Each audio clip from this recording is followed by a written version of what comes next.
वंदे मातरम खबर उत्तराखंड देख रहे हैं आप। मैं हूं आपके साथ काजल ठाकुर। मुख्यमंत्री पुष्कर सिंह धामी मंत्रिमंडल की 1.5 महीने बाद कल देर शाम सचिवालय में हुई बैठक में 36 बिंदुओं पर चर्चा हुई और इसमें 35 बिंदुओं पर सहमति बनी। मंत्रिमंडल ने प्रदेश के सामने खड़ी जाम की समस्या से निपटने के लिए महत्वपूर्ण फैसले लिए हैं। प्रदेश में चारधाम समेत कई पर्यटक स्थलों पर जाम की समस्या से निजात दिलाने के लिए धामी सरकार ने अब ऑटोमेटेड कार पार्किंग के लिए टनल या फिर कैविटी पार्किंग को स्वीकृति दे दी है और उसके निर्माण के लिए 3 कार्यदायी संस्थाएं चिन्हित की गई हैं। और वहीं इसके अलावा धामी मंत्रिमंडल ने भूस्खलन प्रभावित जगहों के ठोस उपचार के लिए महत्वपूर्ण फैसला लिया।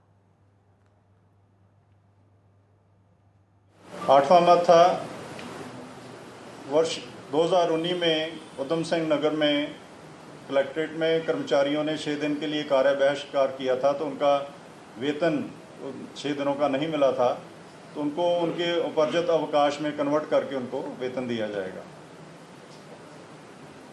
अगला मत सेवा का अधिकार आयोग का वार्षिक प्रतिवेदन जो है उसको स्वीकृति दी गई। अगले मत में एमएसएमई जो लघु सूक्ष्म एवं मध्यम उद्यम विभाग है उसमें तो कैबिनेट ने निर्णय लिया कि उनको सभी को 100 से ज़्यादा जो लाभार्थी थे, इंडस्ट्रियलिस्ट थे, उनको भी सब्सिडी दी जाएगी।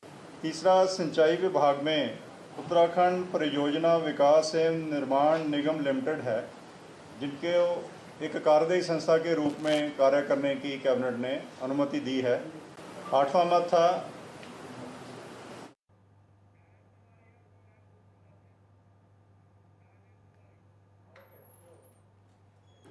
ज्ञानेंद्र तिवारी संवाददाता हमारे साथ जुड़ गए हैं ज्यादा जानकारी के लिए। ज्ञानेंद्र, कैबिनेट ने कई अहम फैसले हैं जिसको मंजूरी दे दी है। देखिए, देखा जाए जिस तरीके से कैबिनेट ने कई ऐसे फैसले लिए हैं बैठक में, खासतौर पे देखा जाए तकरीबन 36 ऐसे फैसले थे।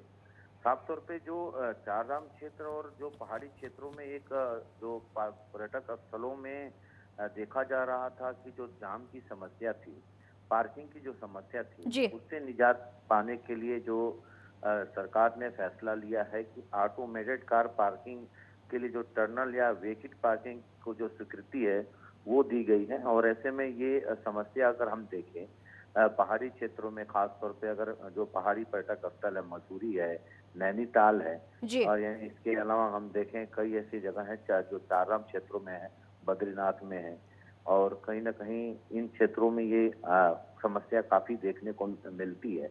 और ऐसे में सरकार ने इसमें एक अच्छा कदम लिया है और ऑटोमेटेड कार पार्किंग के लिए टर्नल का केविट पार्किंग को स्वीकृति जो है वो दी गई है और इसके निर्माण के लिए 3 कार्यदायी संस्थाओं को जो चिन्हित है वो कर लिया गया है। कहीं ना कहीं इसका जो फायदा है वो उत्तराखंड आने वाले पर्यटकों को मिलेगा खास तौर पे, और पार्किंग की जो व्यवस्था है वो अब हो सकेगी।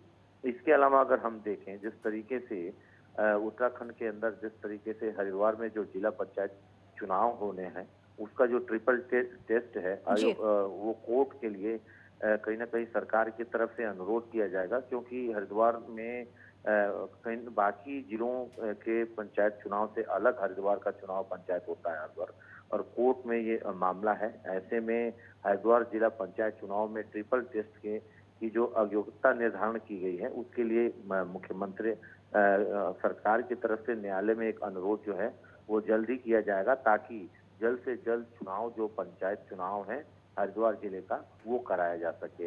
और इसके अलावा अगर देखा जाए जिस तरीके से कई अन्य भी फैसले लिए गए थे, खासतौर पे जो देहरादून और मसूरी के लिए जो रोपवे के निर्माण होने हैं और इसमें काम भी चल रहा है, टर्मिनल निर्माण होना है, और ऐसे में कई तरह के जो मानक है वो दिक्कतें पैदा कर रहे थे। खासतौर पे एनजीटी के मानक होते हैं जो खासतौर पे पहाड़ों में पेड़ काटने और कई तरह की समस्याएं आती हैं, और कहीं ना कहीं इसको जो उसकी छूट को लेके कई तरह की छूट को लेके जो मंजूरी है वो सरकार की तरफ से दी गई है। इसी बहुत शुक्रिया ज्ञानेंद्र आपका इस पूरी जानकारी के लिए, बहुत बहुत शुक्रिया। तो 36 में से 35 बिंदु जिनको मंजूरी मिल चुकी है उसमें बहुत सारे ऐसे मुद्दे हैं जिनको मंजूरी मिली है। और वहीं मुख्य विकास अधिकारी अपूर्णा पांडे ने मुख्यमंत्री उद्यमान उन्नयन योजना को लेकर संबंधित विभागों के अधिकारियों से बैठक की और इस दौरान उन्होंने बताया कि योजना के तहत जिले में 150 बच्चे और 150 बच्चियों का चयन शारीरिक दक्षता योजना के आधार पर किया जाएगा।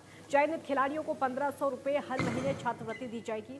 बैठक में योजना के तहत खिलाड़ियों के चयन को लेकर कई स्तरों पर समितियों का गठन भी किया गया और इस दौरान सीडीओ ने 3 अगस्त से 8 अगस्त के बीच में योजना को न्याय पंचायत स्तर पर शुरू करने के निर्देश दिए। और इसी बीच खेल विभाग ने बताया कि उद्यमान खिलाड़ियों का चयन न्याय पंचायत, नगर पंचायत, ब्लॉक, नगर निगम, नगर पालिका के बाद जिला स्तरीय पर्यवेक्षक समिति के जरिए जिला स्तर के लिए किया जाएगा। और उसके अलावा बच्चे और बच्चियां, उनका जो वर्ग है 8 से 9 साल से लेकर अलग अलग आयु वर्ग में निर्धारित किया गया है।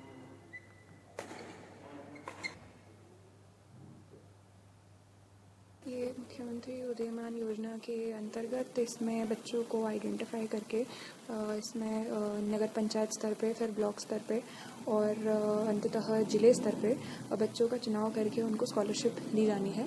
तो कल हमारे द्वारा इसमें विभिन्न स्तरों पे समितियां बना दी गई हैं। उन समितियों में हमारे शिक्षा विभाग के, पीआरडी के, स्पोर्ट्स से और कुछ टेक्निकल लोग जो कि टेक्निकली इक्विप्ड हैं। इसमें जो भी आपके पैरामीटर्स हैं, जो भी एथलेटिक्स हैं जिसमें बच्चों का सिलेक्शन किया जाना है, तो उन सबकी ये समितियां बनाई गई हैं तीनों स्तर पे। और हर स्तर पे बच्चे जैसे जैसे इसमें प्रतिभाग करके जैसे जैसे क्वालिफाई करते जाएंगे तो उनको फाइनली शॉर्टलिस्ट करके उनको 1 वर्ष तक इसमें स्कॉलरशिप मिलने की योजना है। वहीं सूबे में शिशु मृत्यु दर में कमी लाने के लिए जागरूकता अभियान चलाया जाएगा और उसी के तहत गर्भवती महिलाओं को आशाओं के माध्यम से सरकारी अस्पतालों में प्रसव कराने के लिए प्रेरित किया जाएगा। इस अभियान को सफल बनाने के लिए नर्सिंग स्टाफ और आशाओं को राष्ट्रीय स्वास्थ्य मिशन के तहत विशेष प्रशिक्षण दिया जाएगा और उसके साथ ही प्रदेश को वर्ष 2024 तक टीबी मुक्त करने के लिए 16 अगस्त से आगामी 15 दिनों तक जन जागरूकता अभियान चलाया जाएगा।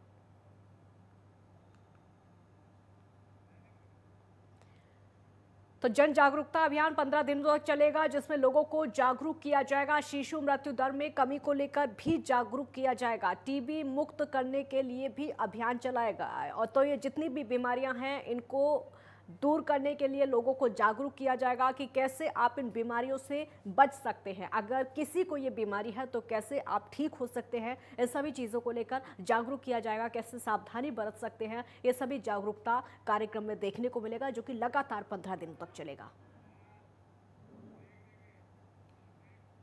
एक ब्रेक के लिए यहाँ पर रुकेंगे, जल्द लौटेंगे।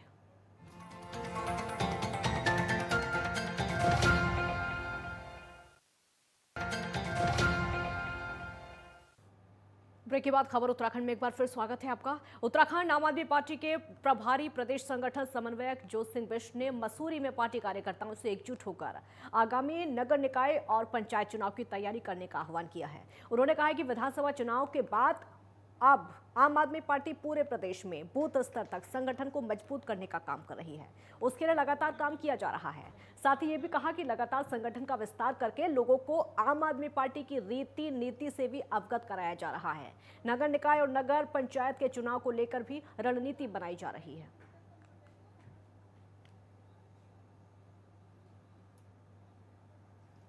विधानसभा चुनाव के बाद आम आदमी पार्टी पूरे प्रदेश के अंदर संगठन का नए सिरे से गठन करने के साथ, संगठन का विस्तार करने के साथ उन क्षेत्रों में जहां जहां पार्टी के प्रत्याशी पार्टी छोड़कर चले गए, वहां पर विशेष ध्यान देकर के लोग कार्यकर्ताओं का उत्साहवर्धन करने का काम करेगी और उनको आगामी जो निकाय चुनाव है उसके लिए तैयार करने के लिए आज मसूरी में हमने बैठक बुलाई है। निश्चित रूप से प्रदेश के जो 92 नगर निगम, नगर पालिका परिषद, नगर पंचायत हैं, उन सब में आम आदमी पार्टी पूरी तैयारी कर रही है चुनाव की और हम उसके लिए 31 तारीख को जो हमारी प्रदेश कार्यकारिणी की बैठक होगी उसमें ये एजेंडा का विषय रहेगा। थराली व्यापार संघ के व्यापारियों ने जीएसटी विभाग के सर्वे के विरोध में अपने व्यापारिक प्रतिष्ठान बंद रखते हुए थराली मुख्य बाजार से तहसील परिसर तक रैली निकालते हुए अपना विरोध दर्ज कराया है। व्यापारियों ने सरकार और जीएसटी विभाग के खिलाफ नारेबाजी करते हुए जीएसटी के सर्वे के नाम पर व्यापारियों का उत्पीड़न बंद करने की बात कही है। व्यापार संघ अध्यक्ष संदीप रावत के नेतृत्व में व्यापारियों ने उप जिलाधिकारी थराली के माध्यम से मुख्यमंत्री को ज्ञापन भेजते हुए जीएसटी सर्वे बंद करने की मांग की। दरअसल व्यापारियों का कहना है कि टैक्स संग्रह बढ़ाने के लिए विभाग छोटे व्यापारियों का उत्पीड़न कर रहा है। टैक्स में हेराफेरी करने वाली फर्म को विभाग अपने कार्यालय से नोटिस करे, क्योंकि विभाग के पास इसका पूरा रिकॉर्ड रहता है, लेकिन विभागीय अधिकारियों की ओर से व्यापारियों को प्रताड़ित किया जा रहा है। इसलिए जीएसटी सर्वे का व्यापारियों की ओर से विरोध किया जा रहा है और उसको बंद करने की मांग व्यापारियों की तरफ से की गई है।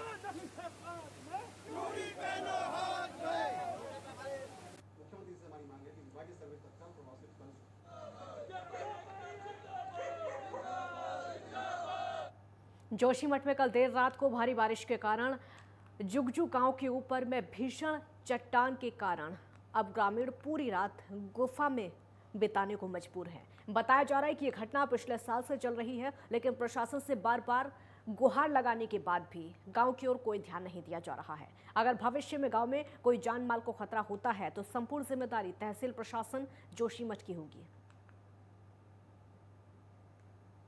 2022 को जुगजू गांव ग्राम सभा ऋणी के अंतर्गत जो है कि जुगजू गांव के ऊपर भारी भीषण चट्टान टूटने के कारण हम ग्रामीण जो है 10:30 बजे रात से इस गुफा में बैठे हुए हैं। और पिछले वर्ष भी इसी प्रकार कई बार भीषण चट्टान टूटने के कारण हमने तहसील प्रशासन से बार बार प्रार्थना करने पर जो है कि उप जिलाधिकारी जोशीमठ ने हम ग्रामीण की व्यवस्था प्राथमिक विद्यालय ऋणी में किया था, लेकिन और उसके पश्चात हम लोगों ने कई बार विस्थापन की मांग की थी, लेकिन तहसील प्रशासन व जिला प्रशासन ने हम ग्राम जुगजू के लोगों के विस्थापन की ओर कोई ध्यान नहीं दिया, जो कि ये गांव के ऊपर भीषण चट्टान टूटने के कारण जो है कि कई बार टूट चुका है। 2022 को जुगजू। राजीव भंडारी संवाददाता हमारे साथ जुड़ गए हैं ज्यादा जानकारी के लिए। प्रदीप, भारी बारिश है, चट्टान टूट रही है और जो गांव के लोग हैं वो गुफा में अपने आप को रखने को मजबूर हैं, गुफा में अपनी रातें बिता रहे हैं, लेकिन कोई उनकी सुनने को तैयार नहीं है। जी, मैं आपको बता दूं कि ये ऋणी ग्राम सभा का है जुगजू गांव। यहाँ पर पिछले साल से लगातार भूस्खलन हो रहा है और 17 परिवार यहाँ पर रहते हैं, जो पिछले साल भी इन्होंने प्रशासन से मांग की थी कि हमें विस्थापन दिया जाए, लेकिन अभी तक उन्हें विस्थापन नहीं मिल पाया है। कल रात जो बारिश हुई है उसके चलते लोग रात को 11 बजे गुफाओं में रहने के लिए निकले थे। और पिछले बार भी की अगर बात की जाए तो पिछले बार जब यहाँ पर भूस्खलन हुआ था तो प्रशासन ने इनको अस्थायी तौर पर ऋणी के प्राथमिक विद्यालय में यहाँ पर शरण दी थी, लेकिन उसके बावजूद भी अभी तक इनका स्थायी निदान नहीं हो पाया है। जी, बहुत शुक्रिया आपका इस पूरी जानकारी के लिए, बहुत बहुत शुक्रिया। तो ग्रामीण जो है अपनी रातें गुजारने को गुफा में मजबूर हैं, क्योंकि चट्टान इस तरीके से है कि कभी भी वहां पर जान पर खतरा मंडरा सकता है और इसीलिए रात गुफा में काटते हैं ग्रामीण। पहाड़ी इलाकों में लगातार भारी बारिश हो रही है, उसकी वजह से भूस्खलन से लोगों में डर बना हुआ है। जोशीमठ से बद्रीनाथ राष्ट्रीय राजमार्ग पर मलबा गिरने से रास्ता बंद हो गया है। इसके चलते बद्रीनाथ धाम से हेमकुंड साहिब आने जाने वाले तीर्थयात्रियों को परेशानी का सामना करना पड़ रहा है। यात्री राजमार्ग खुलने का इंतजार कर रहे हैं। हाईवे को खोलने के लिए NH काम कर रही है।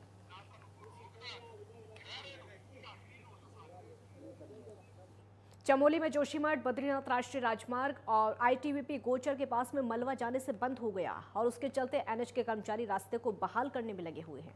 आपको बता दें कि कल देर रात से हो रही बारिश के चलते राजमार्ग बंद हो गया है और साथ ही राजमार्ग के दोनों ओर वाहनों की लंबी लंबी कतारें लगी हुई हैं।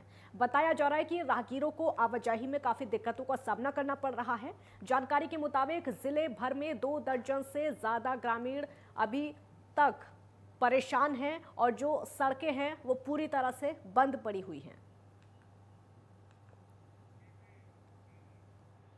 केदार घाटी समेत कई क्षेत्रों में हो रही मूसलाधार बारिश से आम जनजीवन अस्त व्यस्त हो गया है। मंदाकिनी समेत सहायक नदियों का वेग उफान पर आने के कारण नदियों के किनारे बसे ग्रामीणों की रातों की नींद उड़ गई है। मूसलाधार बारिश से तल्ला नागपुर के घिमतोली क्षेत्र में भूस्खलन होने से 2 मकान और 19 गौशालाएं खतरे की जद में आ गई हैं। भूस्खलन के कारण पेयजल लाइनें और पैदल संपर्क मार्गों को भारी क्षति पहुंचने से कई गांव में पेयजल संकट गहरा गया है। कुंड चोपता नेशनल हाईवे पर कई जगह पर भूस्खलन होने से राहगीरों को जान जोखिम में डालकर आवाजाही करनी पड़ रही है। ओखीमाठ रांसी मोटर मार्ग पर राउलैंड के निकट में भूस्खलन होने से यातायात बाधित हो गया है।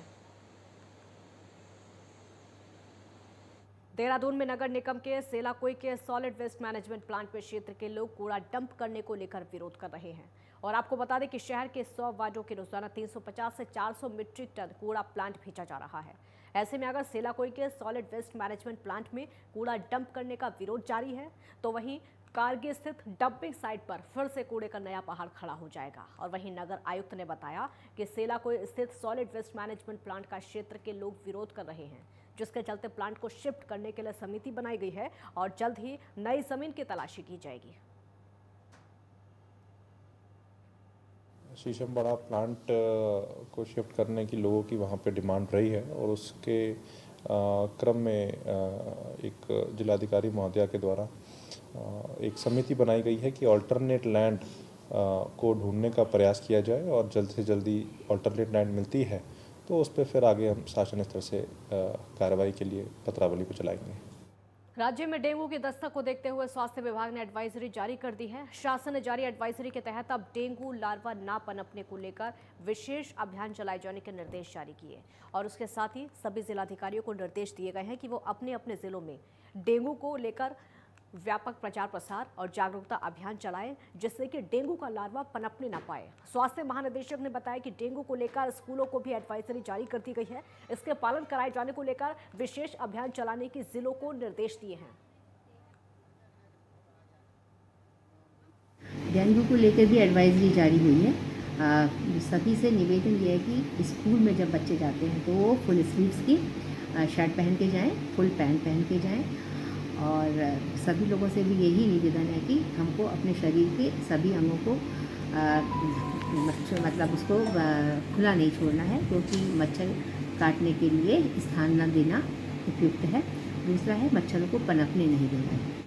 सोनप्रयाग से 1229 तीर्थयात्रियों का पहला दल केदारनाथ के रवाना हो गया है और बुधवार को 2880 पुरुषों, 1088 महिलाएं, 78 नौनिहालों समेत 4046 तीर्थयात्रियों ने बाबा केदारनाथ के दर्शन किए। अभी तक 9,53,368 तीर्थयात्री भगवान केदारनाथ के दर्शन कर चुके हैं और वहीं कांवड़ यात्रा समाप्त होते ही केदारनाथ धाम अपने तीर्थ यात्रियों के लिए आवागमन में लगातार गिरावट यहां पर आ रही है।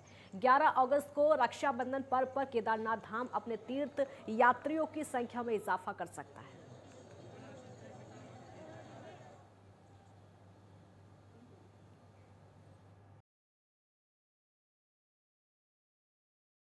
वहीं कांवड़ मेले के अंतिम चरण के डाक कांवड़ लेकर जा रहे उत्तर प्रदेश और हरियाणा के कांवड़ियों के बीच में हुए विवाद में एक कांवड़िए की मौत हो गई, जिस संबंध में पुलिस ने 6 आरोपियों को गिरफ्तार किया है जिनको न्यायालय के समक्ष पेश करके जेल भेज दिया गया है। और वहीं मामले के सिविल लाइन कोतवाली प्रभारी देवेंद्र चौहान ने बताया कि इस मामले में तकरीबन 20 से 25 अज्ञात लोगों के खिलाफ केस दर्ज किया गया है। शेष आरोपियों की पहचान करके गिरफ्तारी के लिए पुलिस टीमों का गठन किया गया है और रवाना किया गया है।